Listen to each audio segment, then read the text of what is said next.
Nggak semua orang harus mulai dari nol, dan itu bukan dosa. Kamu tahu nggak berapa banyak konten motivasi yang bilang mulai dari nol itu mulia?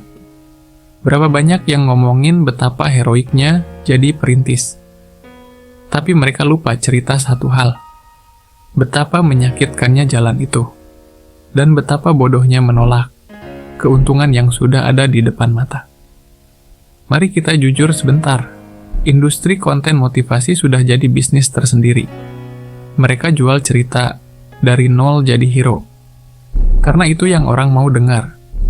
Tapi mereka nggak pernah cerita tentang berapa banyak yang gagal di tengah jalan. Perintis yang berhasil, 1 dari 100 yang lainnya. Habis tabungan, putus hubungan, depresi, bahkan ada yang bunuh diri karena utang. Tapi cerita itu nggak dijual karena nggak laku. Gue pernah kenal seseorang yang bangga banget jadi self-made entrepreneur. 5 tahun dia berjuang, modal habis, rumah dijual, istri ninggalin. Sekarang dia kerja jadi karyawan biasa di perusahaan yang ownernya anak orang kaya yang warisan bisnis dari bapaknya. Ironis kan? Sekarang gue mau cerita apa yang nggak pernah mereka bilang soal jadi perintis. Pertama, biayanya nggak cuman uang. Mental lu, kesehatan lu, hubungan lu, semuanya jadi taruhan. Kalau ada tangga, kenapa harus manjat tembok sambil berdarah-darah? Cuman buat apa? Buat bisa bilang gue struggle. Kedua, waktu. Sementara, lu spend 5 tahun pertama coba-coba, dan gagal-gagal, orang yang mulai dengan warisan, udah 5 tahun ke depan, lebih maju. Mereka udah ekspansi, lu baru mulai lepas landas. Ketiga, akses. Lu pikir semua pintu terbuka buat siapa aja. Investor mau ketemuan sama lu yang nobody. Atau sama anak konglomerat yang udah punya track record keluarga. Bank mau kasih kredit ke siapa? Klien besar mau trust sama siapa? Dan ini bukan soal unfair, ini realita. Bisnis itu tentang manajemen risiko, bukan tentang keadilan. Sekarang, mari kita bahas kenapa jadi pewaris itu justru smart move. Pertama, bayangkan lu main game RPG. Perintis mulai level 1 dengan equipment seadanya. Pewaris, langsung level 20 dengan gear legendary. Keduanya bisa jadi strong player. Tapi siapa yang lebih efisien? Kedua, pewaris punya akses ke knowledge yang udah teruji. Mereka belajar dari mistake orang lain, bukan bikin mistake sendiri. Mereka punya mentor yang udah proven, bukan coba-coba sama guru YouTube. Ketiga, resources, network, reputasi, semua udah terbangun. Lu nggak perlu habisin bertahun-tahun buat bangun kepercayaan. Kepercayaan itu udah ada, tinggal dijaga dan dikembangkan.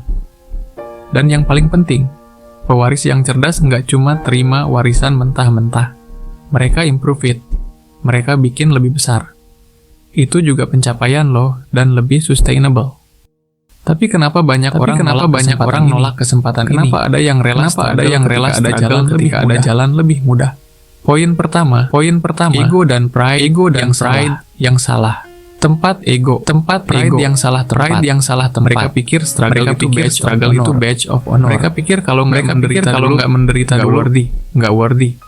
Sekarang gue tanya, kalau lu sakit, kalau lu mau disembuhkan sama dokter yang belajar kedokteran 8 tahun, atau sama orang yang belajar dari pengalaman tapi nggak pernah kuliah kedokteran. Poin kedua, pengaruh media dan society. Society kita sudah terlalu lama dijali rags to riches. Film Hollywood, novel bestseller, semua ngeromantisasi. Padahal yang bikin film dan novel itu siapa? Orang-orang yang udah mapan.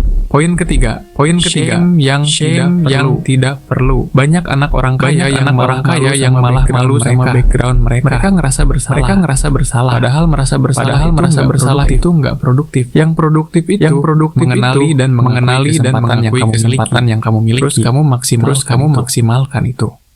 Kalau lu kebetulan pewaris atau punya akses ke privilege tertentu, ini yang harus lu lakuin. Pertama, terima tanpa merasa bersalah. Ini bukan kesalahan lu, ini keberuntungan lu. Kedua, belajar bisnis luar dan dalam. Jangan cuma jadi figur pajangan. Ketiga, improve apa yang kamu warisi. Bikin lebih besar, lebih efisien, lebih sustainable. Keempat, jangan minta maaf untuk replace milikmu. Gunakan itu dengan tanggung jawab. Di akhir hari, hidup bukan tentang dari mana lu mulai, tapi tentang seberapa jauh lu bisa sampai dengan resource yang lu punya. Perintis yang struggle 10 tahun buat membangun raja-raja kekayaan, sama pewaris yang mengembangkan warisan jadi 10 kali lebih besar. Siapa yang lebih impactful? Siapa yang lebih guna dan bernilai buat society? Merintis itu pilihan, tapi pewarisan itu kekuatan. Jangan dihina, pelajari, rebut, pertahankan. Dan jangan bangga jadi pahlawan yang habis-habisan. Kalau ujungnya kamu cuma ditonton dan dilupakan. Mending jadi raja yang selalu diingat.